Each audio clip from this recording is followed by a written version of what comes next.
Hey guys, welcome to another episode of Vinyl Den, your channel for record collecting by record collectors. I'm Nick. It's Tuesday, time to talk about some new releases coming out this Friday, May 10th. There's a little over 300 albums coming out this week. I got 12 on my list for today.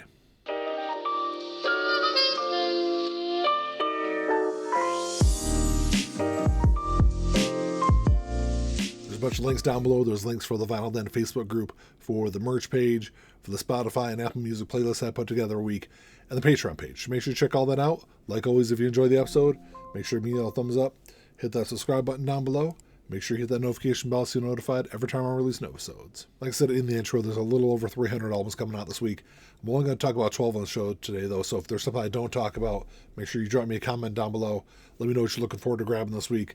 And like always, if you're unable to find any of these in your local brick and mortar stores, they should all be available online. I'll put links down below if you want to grab them. There's a trio of new releases coming out this week that feel kind of flown under the radar. I haven't heard a whole lot about them.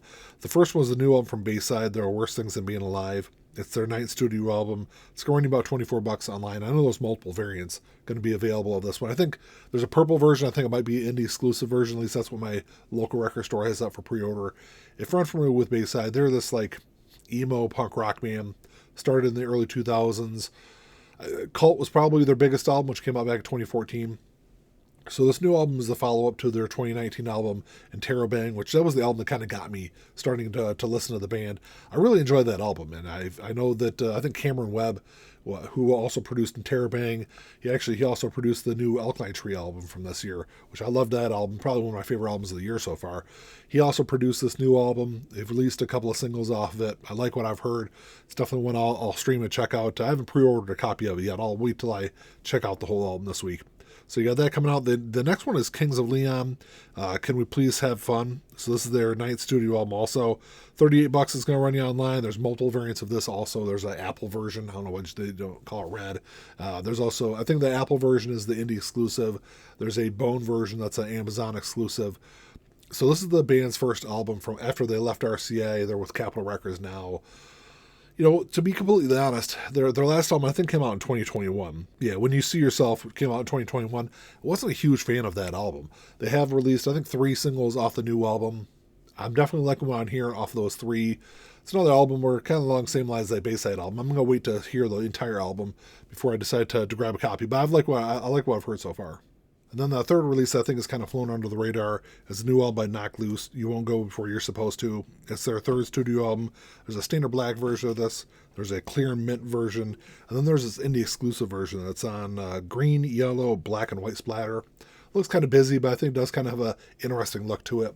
So the band during the recording sessions recorded, I think they said 40 tracks. Only 10 of them ended up on this album. So I'd expect there would be some kind of deluxe edition of this album to come out eventually. You know, I'm not a big hardcore fan, but the first single I heard off of this one is Blinding Faith. I really liked it. I like a couple of tracks off their last album. If you haven't checked out this band, if you're a metal fan, especially when like newer metal over the last several years, I think you might enjoy this band. It's definitely one worth checking out. I'll wait and see. I'll stream the entire album before I decide if I want to grab a copy of it this week. And then you got a reissue of From Here to Infirmary by Alkaline Trio getting reissued. This came out back in 2001. It's their third studio album. It's going to run about $28 online. It's on red and black vinyl. It's like a splatter vinyl. This is the reissue of their RSD release from last year. It's a great album. You know, as much as I like their first 2 albums, I think From Here to Infirmary might be a little bit better. This is the last album. I think it was Matt Allison who produced this album. It was the last album that they would work with him on for probably about, I think it was 13 or 14 years. I think he produced This Addiction, which came out in 2010. You know, like I said, good album. If you don't have it in your collection, if you're an Alkaline Trio fan, it's a good one to grab. You know, it was like the third in a series of really great releases from the band. You know, I think the next couple of albums were probably, you know, continued that uptrend as far as the quality of their music. The next couple of albums were produced by Jerry Finn. You know, I would say at least the first like 5 or 6 Alkaline Trio albums, you can't go wrong with any of them. And, you know, I've already got the RSD version, so I won't have to grab this one this week. I'm a big Jimi Hendrix fan, so I'm definitely happy to see this next one get reissued. This is First Rays of the New Rising Sun. This was released back in 1997. This is a compilation of recordings from 68 until 1970. I think there's a couple of tracks on here that are actually part of the last recording sessions that Jimi Hendrix did. This is a really cool release. It's going to run you about $23 online. It's a 2 LP release. It's going to be on black vinyl. So this is the first release back in 1997 when it was released. It was the first release that from Jimi Hendrix that was overseen by Jimi's family. And this is really cool because a lot of times, a lot of times they'll put together like a greatest hits compilation and kind of put that out there.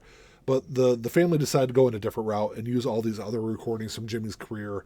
This is a really cool album. Even though it's not greatest hits compilation, these are all great tracks. 17 tracks across 2 LPs. This is all mastered from the original analog tapes by Bernie Grundman. I'm sure this thing is going to sound absolutely fantastic. So that's what I'm going to grab this week. Then you got a reissue of No Secrets by Carly Simon coming out this week. Came out back in 1972 as her 3rd studio album. This is a Friday music release. It's going to run about $38, which I know is a little pricey, but Friday music releases kind of along the same lines as music on vinyl releases also. It's a little bit nicer packaging. They try to justify the increased price, at least with this one. So this is going to be on pink vinyl. This is a huge album. This is like the album that made Carly Simon a star. Hit number 1 on the Billboard 200. I think it was there spent several weeks at number 1, I think. Go on to sell a ton of copies. This is really, to be completely honest, this is the only Carly Simon album I'll ever own. I do have an older pressing of it, but I might, depending on the reviews I see of this Friday music release, I might grab this one this week too. There's 2 great jazz releases coming out this week, both of them by Kenny Burrell. First one is The Night at the Vanguard. This was released back in 1959. This is part of the Verve by Request series. It's pressed at Third Man Records here in Detroit, and as far as like small pressing plants go, Third Man does a great job with these albums. It's going to run you around $30 online. This was recorded live in September 1959 at the iconic Village Vanguard in New York City. It's an album that, as far as like live jazz albums go, it's probably one of my favorite ones from the late 50s, early 60s. It's probably one of the best albums that Kenny ever put out. If you're a jazz fan, if you're a Kenny Burrell fan, it's definitely one worth checking out this week. I don't have a copy of it, so it's definitely one I'm going to grab. And then you've also got Guitar Forms. This was released back in 1965. This is part of the Verve Acoustic Sound Series through Analog Productions. It's mastered by Ryan Smith from the original Analog tapes. It's pressed at QRP. You can be rest assured that anything that Analog Productions puts out is always going to sound great. It's a little more money, though. It's going to run you around $39 online. Comes with a little nicer packaging. It is a great album, though. It's probably, as far as like studio stuff goes from Kenny, I definitely put this up there with some of the best of his career. You can't go wrong with either one of these releases from Kenny Burrell this week. We're getting a reissue of What a Fucking Nightmare by the Chisel coming out this week. This was released back in January this year. It's their 2nd studio album. It's going to run you around $26 online. So this one, when this came out earlier this year, it was on multiple different color variants. I've got this like green and white version. It looks really cool. I think this week is just a standard black version of this that's coming out, though. If you're unfamiliar with the Chisel, they're an English street punk band, and I am not a big street punk fan, but I really love this album. It's probably one of my top 10 albums of the year so far. I've listened to it a bunch of times. I've been telling everyone to listen to this one. If you're looking for newer music to check out, they're definitely a cool band to listen to. So you got that getting reissued this week. And then something like the polar opposite end of music is also getting reissued. This is the self-titled album by Ricky Martin. Came out back in 1999. It was his 5th studio album, but it was his first English language album. It's going to run you around $35 online as a 2LP release. It's on black vinyl, celebrating his 25th anniversary. This was a huge album when it first came out. Debuted at number 1 on the Billboard 200. It was the first album by a male Latin artist to do that. Livin' La Vida Loca was the big track off this album. I think it spent 5 or 6 weeks at number 1 on the Billboard Hot 100. It was huge. It sold a bunch of copies, but to be completely honest, I think I've only heard like 2 or 3 tracks off it. It's definitely one of those albums I gotta go back through and restream. The next album is one I feel like it was just reissued not that long ago. It was either a Rhino Rocktober or it might have been a Start Your Ear Off Right release, but it was definitely released within the last 12 or 18 months. Get another copy of it this week. This is Excitable Boy by Warren Zevon, released back in 1978. It was his 3rd studio album. It's going to be on red vinyl. This was the big album. This is the big breakthrough album in his career. It hit number 8 on the Billboard charts here in the U.S. I think it was really the biggest release of his career. Of course, Werewolves of London was the big track that propelled this album.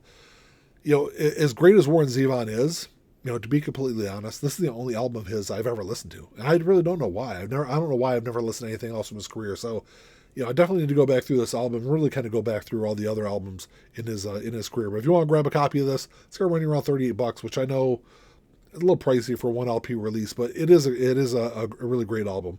So you got that coming out this week, and then the last one on my list is Ministry Ultimate Rarest Tracks.